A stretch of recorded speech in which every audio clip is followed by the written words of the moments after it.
All right, agreed, right? We don't want to offend them. We don't want to go against their values and their norms. It makes it a hostile work environment, let's say. What are some cultural norms that you've had to observe in your past experiences?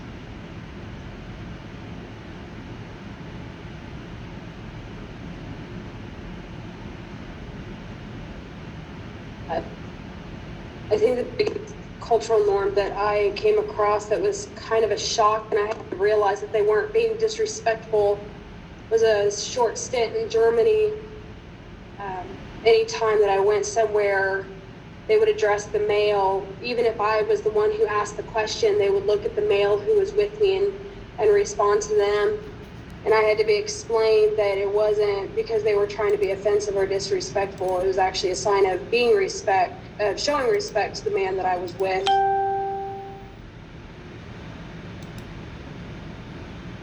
All right, yep, that's definitely one, right? Germany also has don't spit in public, don't spit on the ground, right? To them, that is offensive if you're walking around and you start spitting down on the street or whatever, something that you see normally here, or the more country individuals who like to dip, and chew tobacco. There's a lot of spitting going on. Can't do that in Germany. It's offensive if you're spitting on their homeland. This is how they take it, right? There's also public urinals in Germany, outside. It's weird. What else have we faced? I had an incident in Korea where a older Korean lady went and picked up the pants of a soldier that were kind of sagging a little bit. And we kind of learned from a Korean friend that older people in Korea are respected and they police the younger people. Doesn't matter if you're related or not. If you're doing something that they don't like, they will police you and you're supposed to allow them to do it.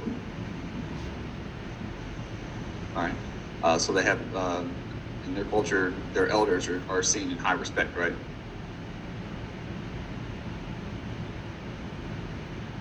Yes. That used to be a thing here in America too. All right, and then we stopped spanking our children. I still discipline my children. It's just the way I was raised. I feel I came out pretty well despite any hardships I faced. I don't let that, be me. However, I do take, the good out of the situations and apply it into my parenting. I feel I was very fortunate, right? I was raised with two parents, both still married. So, however, I'm a middle child with a sister on both sides, right? So, we can all guess how that went.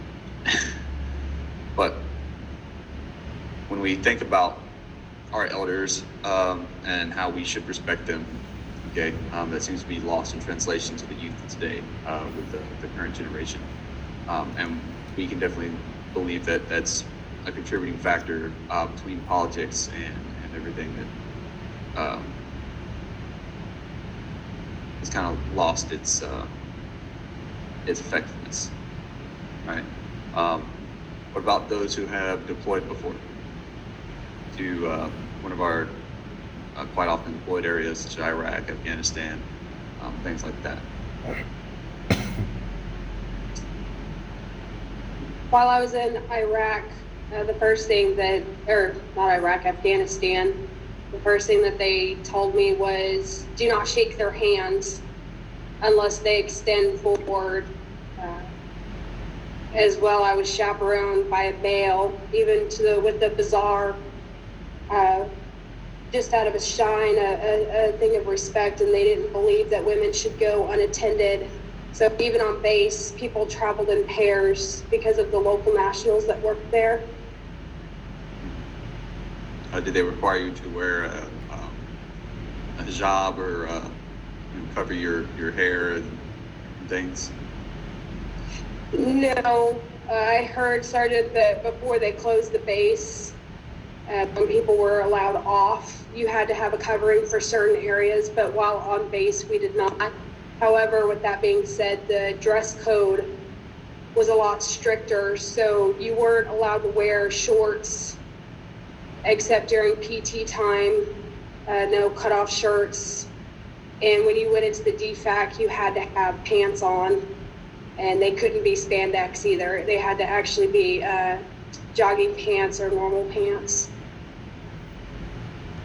No, we have to wear our uniform. Right, you gotta be in some sort of uniform. We're not all special to wear khakis and polos, right? Yes, Sergeant. My schedule, yeah, khakis and polos. Yes, Sergeant. Well, it was still, I guess, in Afghanistan now before they're doing the shutdown. You could go to the DFACs in PT clothes as long as you were following those guidelines. So you didn't have to be in, normal OCPs or even the Army PTs. You could be in civilian. Oh, all right, we didn't even pack those. All right. So, I mean, we've all seen it. It's, don't extend your left hand. You never shake with your left hand. That's an insult to them. Don't drink or eat in front of them during Ramadan. Right? We've all heard the briefs. Right? There's a reason we do so. Right? It's easier to work with someone who sees you as a friend versus someone who sees you as someone who is disrespectful to their entire culture, not necessarily just them as a person, but their entire culture, right? So our culture determines who we are and how we act, all right, and can play a vital role in how we build our teams, how our teams operate. In this scenario of bride kidnapping, if you were to be in charge of the team there that was stationed there and tasked with the job of helping the police cut down on this bride kidnapping, right? Seeing how that village operates, would you be willing to try to interrupt this entire tradition? Like if you were to be on that street right when that happened, would you be able to control your team and to not acting or to make sure that they are acting appropriately?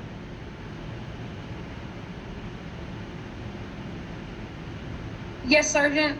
I do believe if we were told to stand down, well, we would have to stand down. But if we were told to prevent unwanted bridal kidnapping, I guess the first course of action would probably be to confront and ask the bride if she was in fact a willing participant and it was just, for show, or if she was being forced. So I guess it would be what her response would be.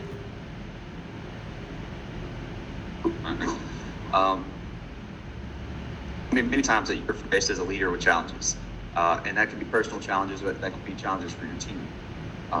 We all understand that for the most part, we can control our emotions, we can control our actions, our own personal actions.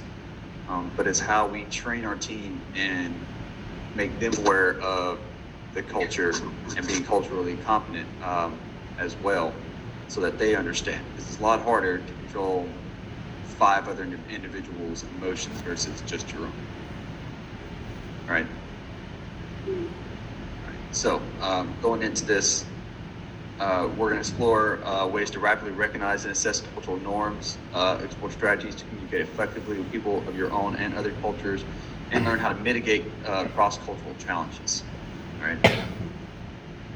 So ADP 6-22, soldiers often find themselves serving with members of other services, allies, and partner nations, and understanding the unique cultures and subcultures of these various groups can be essential to success in a volatile and changing world. Has anybody worked with one of our allied or partner nations, such as the Polish, the Australians, the British armies, anything like that? I've worked with the British soldier. Right. Did they have cultural norms that seemed to be against yours, or found something that you did as offensive? They were very similar to us in culture. They have a bit more of a drinking culture on the job compared to the U.S. Army, which was a little weird for us. But culturally, they're very similar. They hold their officers, it seems like, I don't want to say higher regard, but they're a little bit more like loyalty to them. It seems like it's interesting kind of how they operate. Kind of they hold their officers. If their officer goes down, what do? They protect their officer pretty much at all costs instead of kind of passing on command like we do. Right, they protect them at all costs. If the officer goes down, they break contact, drag the officer out, and that's it, right? There's no more. Whereas us, doesn't matter what his rank is. If you hurt one of ours, we're coming for you. Fire and brimstone. You're going to experience the wrath.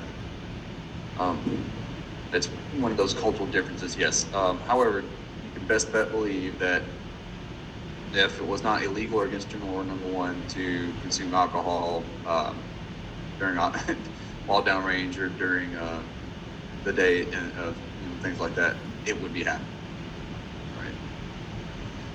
Right. The PX would be sold out of beer, dip, and cigarettes consistent. All right. Polish are the same way. Polish, they don't have strict uniform standards. They love to get drunk all the time, all the time. Especially the Jordanians as well, downrange from what I've experienced. They do their fair share of drinking, such as on bath and cap and things of that nature. But it's just part of it. And we got to remember that we have to respect theirs. Is what we should never do is say, hey, the way you guys do something is messed up. Like, you don't like the way they react to contact, they clear houses or plan missions, right? Is it your job to tell them that their military force is inferior to yours because of their tactics? No, Sergeant. Definitely not, Sergeant. So we gotta make sure we do realize that when we are working with our allied or partner nations, that we're not trying to discredit them or make them feel less of a force due to our own superiority, right? Now, leadership and cultural awareness, right?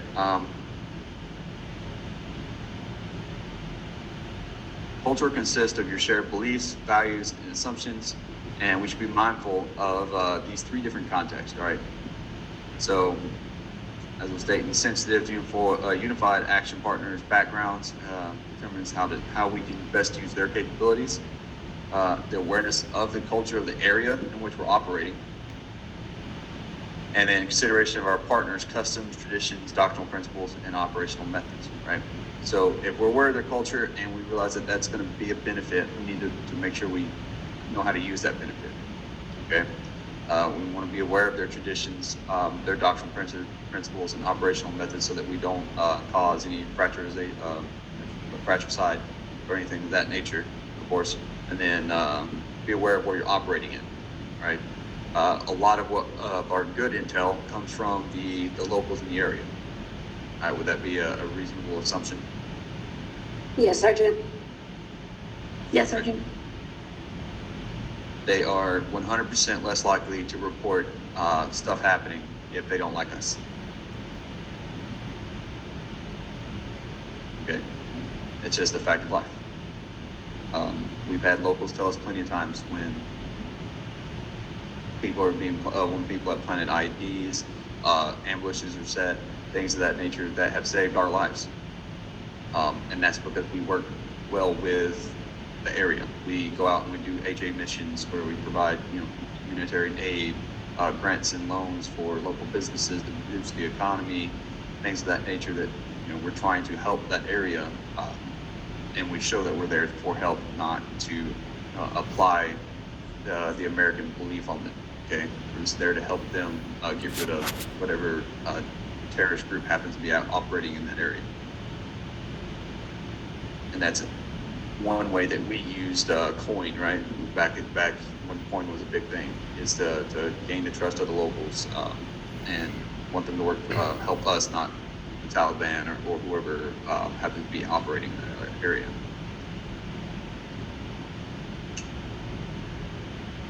Is that news to anybody, or is that just kind of common knowledge?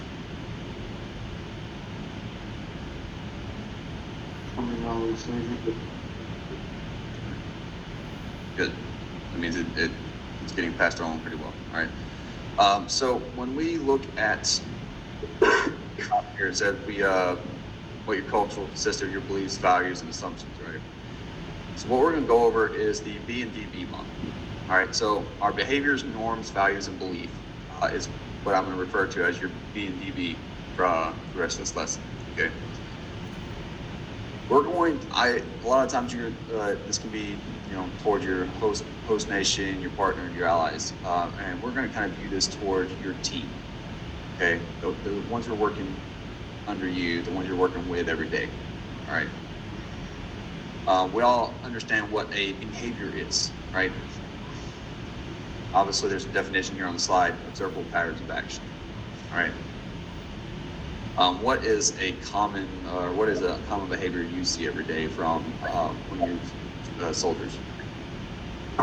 Yes, sir. No, sir. Yes, ma'am. Yes, no, ma'am. Common, mannerisms.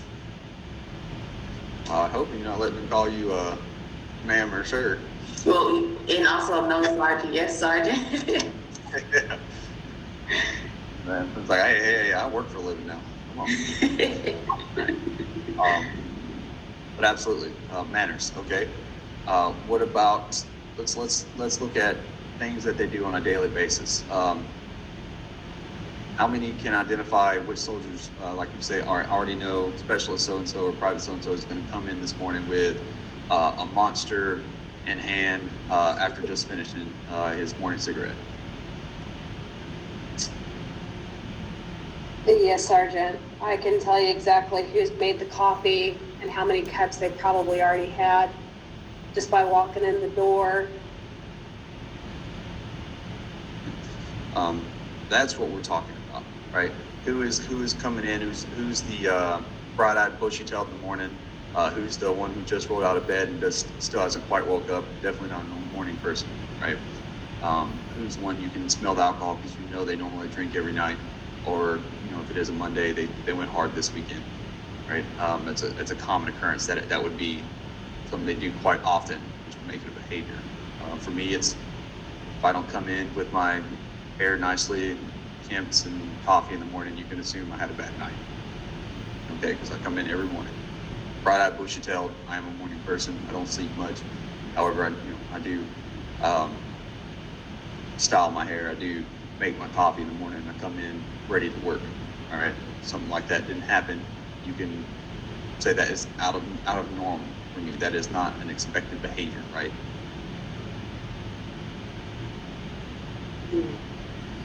Right. So that brings us into your norms, right? Things that you would expect them to do. Okay.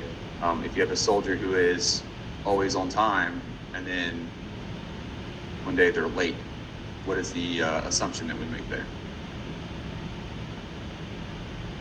Something happens. All right. Something has happened. All right. So what do you think your first action should be? To ensure that they're okay, Sergeant. Yeah.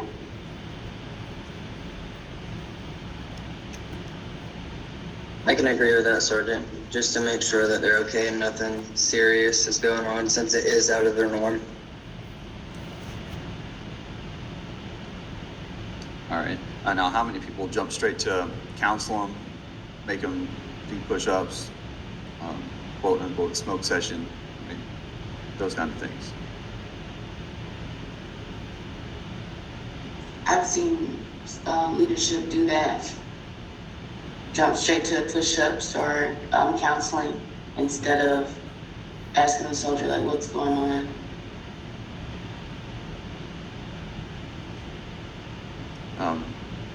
We all understand that we require a certain amount of discipline. We require a certain amount of expectations. And yes, does it make people angry when their soldiers are late? 100%. If I've got to call you at formation time and you're still sleeping, bet I'm going to have a little bit of harshness in my voice. However, right, we have to understand there's still another human being who have the psychological needs of everybody else. Their parents could have, one of their parents could have died that night, right? They didn't call you, right? There's a large, a large amount of things that could have happened throughout COB in the next morning that could cause someone not to get the proper amount of sleep. Maybe they're struggling with their own symptoms of PTSD. There's so many that's going on, and leaders aren't checking it. They're showing to their peers that they can handle their team, and so they go straight to the discipline to show that they're not a pushover. Can you be a strong authority in your platoon and not instantly jump to discipline for every single discretion? Yes. I think you definitely can, Sergeant. I think in some ways it makes you stronger because you have to sit and evaluate the situation.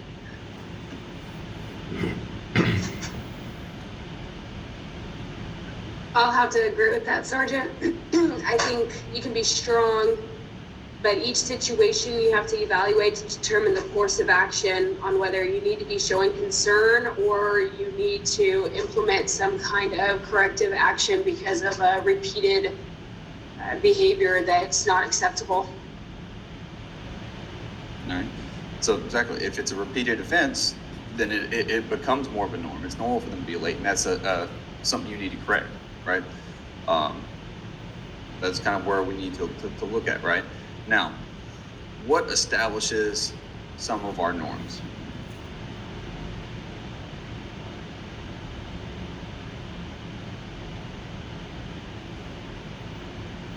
Could you repeat that question, sir? How do we establish our norms? How can you say a person does this as a normal expected behavior because of this? I think repetition is one for sure. Behaviors over time.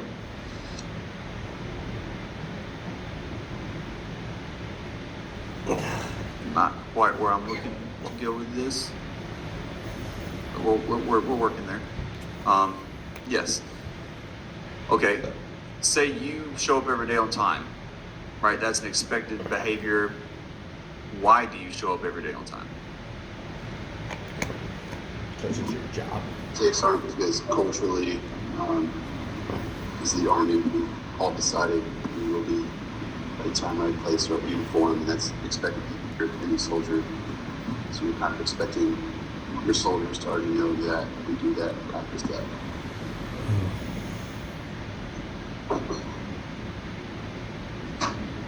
I think habits and values can factor into it. If you value being on time, if that's a strong thing for you, then you're going to make sure you're early. Yeah.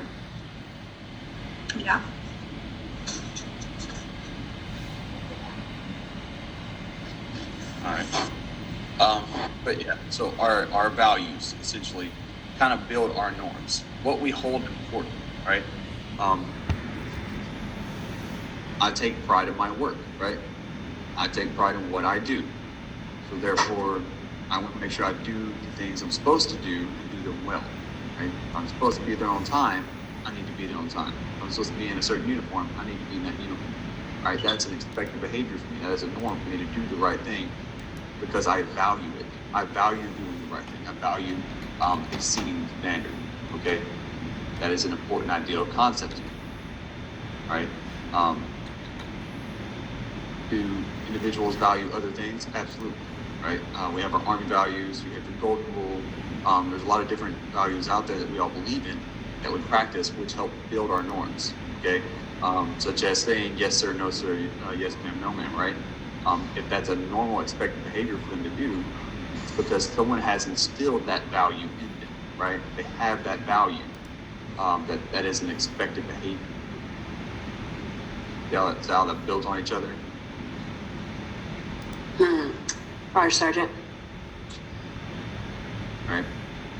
So that's where we're going to go with that. And then of course, how do we determine what our values are, right, is going to be our beliefs, right? What we believe to be the truth. That can be your religion, it can not be religion, right? It can be your culture. What your culture believes is true, right? It's just what we believe to be the truth. All right, and that's going to help shape our values. If you did not believe, say, sin, all right, I'm not a very religious person, so I'm not going to go on some preaching soapbox, all right? But say if you did not believe in sins, would you think it's okay to steal, to kill, right? To commit crimes or things that other people would believe are sins? No, Sergeant. Right? Just because you don't believe them as being sins in your mind, you can still believe it as being wrong. But where do we often conceive right and wrong? At a youth growing up, depending on your cultural background. Okay, what your beliefs are is what's going to build those values. So if you don't value that it's right or wrong,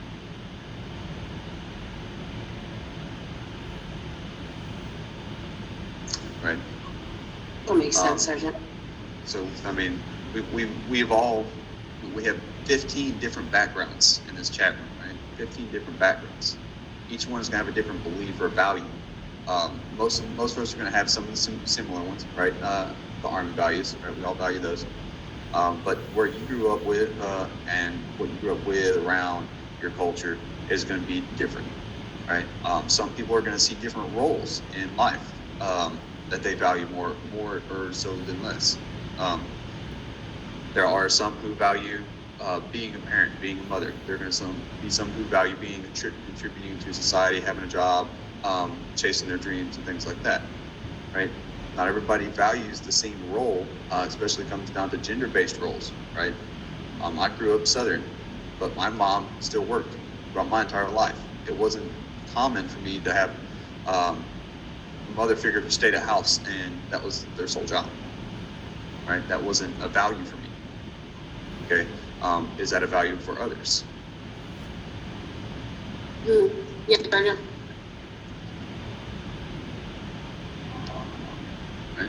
I mean, I've got friends who think that their wives should do all the cooking, the cleaning, raising the kids, and don't believe they should have a job. That it is their role as the male to provide for the family, right? So their role as the father and husband, that is what he is supposed to do.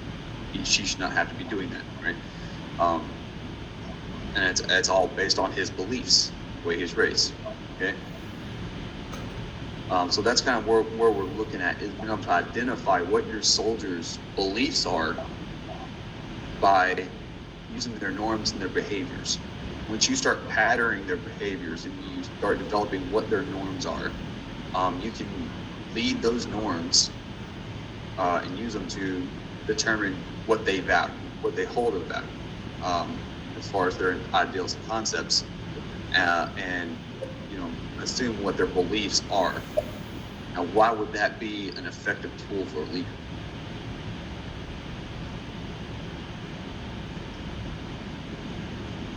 They could help you determine what their behaviors might be or what's normal for them.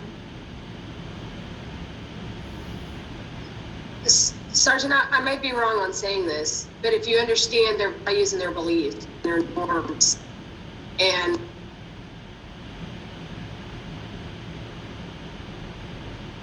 or I guess damaging to the unit by knowing what they are, is it safe to say that you could start teaching them on a different view?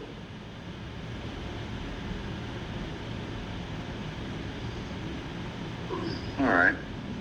Some of that cut out, so I didn't get to hear every bit of that. So what I missed out of it may have been the key factor here, but it sounded like you can try to change the way they believe or their values to be acceptable. Yes, but so you have a soldier and you find out what their beliefs and their values are, but say those beliefs and values are have a negative impact on your unit. Would it be safe to say that by knowing where they stand, you can help educate them to give them a new point of view? That could be a way to use this, absolutely. But do we want to change someone's beliefs just so that they fit in better?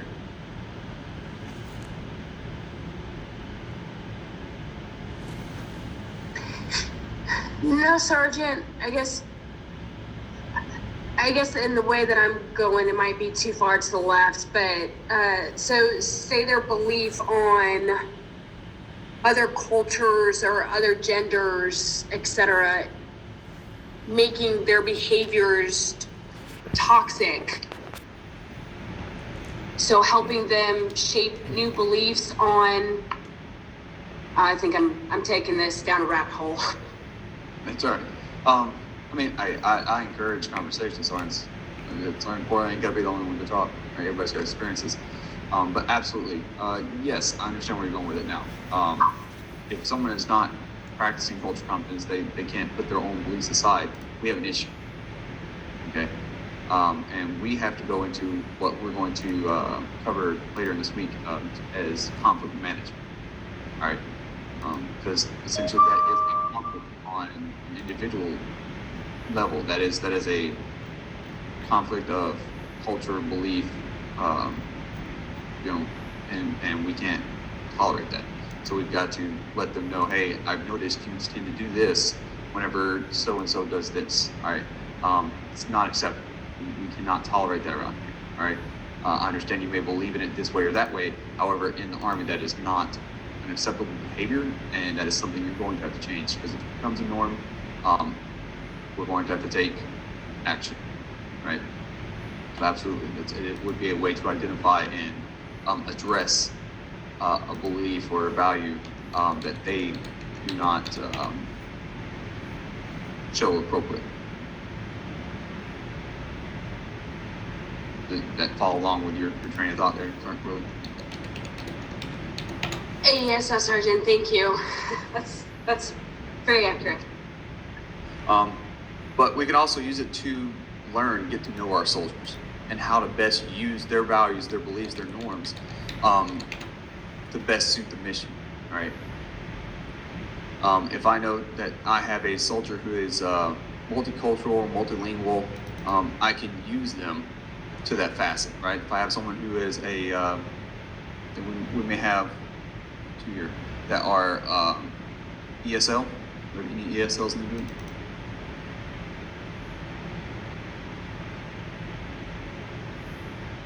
No.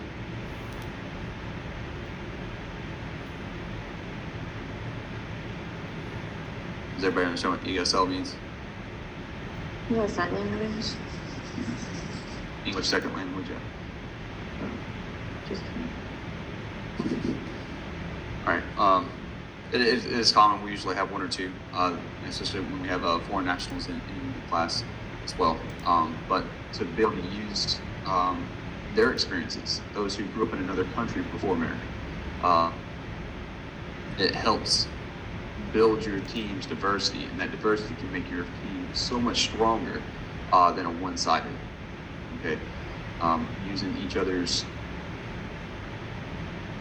strengths in situations, right? And the more you know your soldiers, the more you can apply this BBB and learn their norms and values and beliefs, the better you can help manage and lead your team, right? Because if you show that you understand their culture or their belief, and that you not cater to it, but you acknowledge it so that you don't offend them, it's going to show you care about them as a person more than just a soldier. English is my second language, but I was born here. Sorry. That's all right. Still, English second language is second language, right? What was your first language? Spanish, Sergeant. Spanish. All right. Unfortunately, you can't get paid for speaking Spanish. I'm sorry. It's become a common language here in America, right? Yeah, almost everywhere I go. especially in the army. I find other Puerto Ricans everywhere. Right. However, are you allowed to